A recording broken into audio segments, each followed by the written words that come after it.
olha aí, pessoal, foi feita uma pesquisa a respeito da reforma ministerial do Lula, pois é, e a maior parte das pessoas acreditam que essa reforma não vai mudar absolutamente nada. E eu vou falar para vocês, as pessoas estão certas, isso aqui não vai mudar nada, na dica de nada, até porque o Lula já deu os sinais de como vai ser essa reforma, já deu a tônica da história, colocou primeiro de tudo o Sidônio Palmeira, é claro, ali no lugar do Paulo Pimenta, e agora colocou a Gleisi Hoffmann. Pois é, aí você pode se perguntar, né, para onde que essa reforma vai? Para o fundo do poço, obviamente, com esse tipo de direcionamento, a coisa não tem como funcionar muito bem. Então, tudo bem que aqui eu vou fazer um questionamento logo de início a respeito desse tipo de pesquisa aqui. Será que o brasileiro entende desse tema muito bem? Entendendo ou não, houve um acerto na compreensão geral do assunto, pelo menos na minha opinião. E a opinião generalizada também, até de quem entende do assunto e tudo mais, é que essa reforma ministerial não vai resolver nada porque os pecados capitais, ou seja, os problemas estruturais fundamentais do governo estão todos lá. Vamos conversar então sobre esse assunto aqui, mas antes não se esqueça de se inscrever no meu canal se você ainda não for inscrito, e se você quiser me ajudar ainda mais, só clicar no botão Seja Membro aí embaixo, valores a partir de R$ 1,99 por mês, isso me ajuda bastante, pode ter certeza disso. Foi feita a tal pesquisa Atlas Intel divulgada ontem, sábado, dia 1º, estou gravando este vídeo no domingo, dia 2, e o seguinte, 45,6% dos brasileiros acreditam que a reforma ministerial não vai mudar nada no desempenho do governo Lula, sendo que 26% praticamente acreditam que as mudanças vão ter grandes melhorias e 18,5% as mudanças vão ter melhorias pouco significativas, né? Então, embora, é claro, mais de 40% dos entrevistados acreditam que as mudanças ministeriais são necessárias no atual cenário, né? Só 22% que acreditam que não há necessidade alguma, né? Foram 2.595 pessoas entrevistadas e eu vou levantar esse questionamento logo de cara. Será que o brasileiro médio entende esse negócio de gabinete ministerial, de ministério, qual que é a importância, por que trocar, por que fazer uma reforma? Ainda mais num governo com quase 40 ministérios, será que o brasileiro sabe entender, compreende bem esse assunto e sabe opinar sobre isso?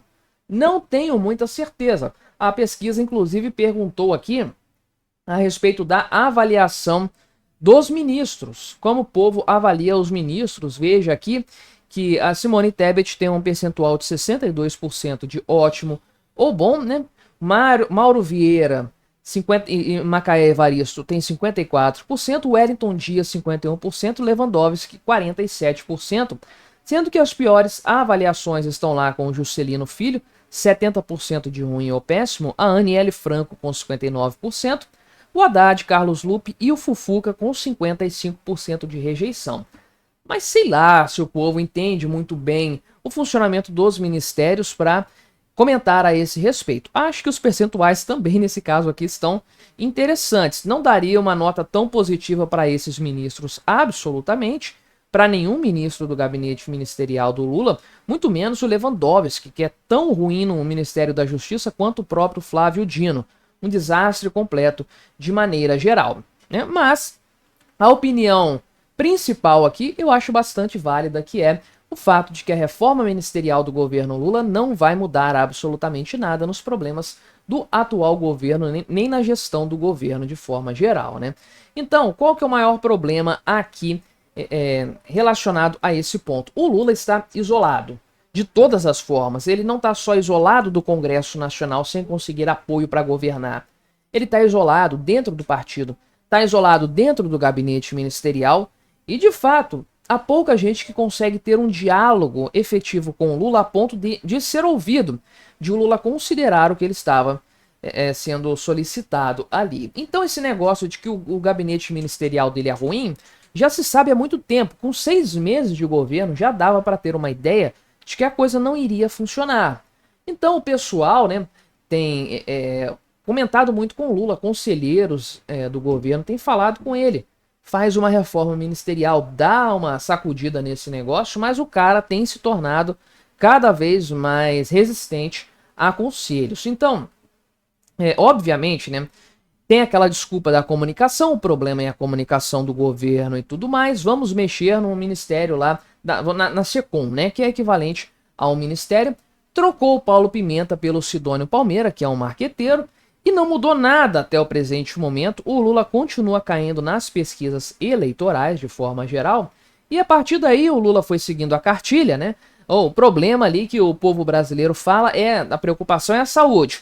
Saúde está um lixo no Brasil, vamos tirar a Anísia Trindade e vamos colocar o Alexandre Padilha de novo nessa história. E aí, colocou a Gleisi Hoffmann depois para ocupar a Secretaria de Integração, que era do Padilha antes, e que muita gente do Centrão queria de forma geral, né? E vai haver mais trocas provavelmente. Agora, para onde que isso vai? Para um caminho ruim. Essa é a verdade, né? Então, os aliados do governo, até os aliados estão falando que o governo é desarticulado, disfuncional e sem rumo. E a responsabilidade principal para isso é do próprio Lula, um cara que lá no início do mandato, ao invés de melhorar as relações internas, preferiu ficar viajando igual ele fez lá atrás quando ele foi eleito mesmo, né? Preferiu ficar viajando porque ele queria ganhar o prêmio Nobel dele, Nobel da Paz, o grande líder mundial, o Nelson Mandela ali. Fracassou miseravelmente nesse intento, passou vergonha internacional e mais do que isso, ele perdeu para o Brasil o protagonismo local. O Brasil sempre foi uma grande referência diplomática na América Latina, mas depois do que aconteceu lá na Venezuela, o papelão que o Brasil protagonizou, o Lula perdeu até isso aí mesmo, né? Então, com todo esse fracasso, o pessoal acreditou que o Lula iria se voltar para o Brasil e falar, vou garantir pelo menos o que eu tenho aqui, né?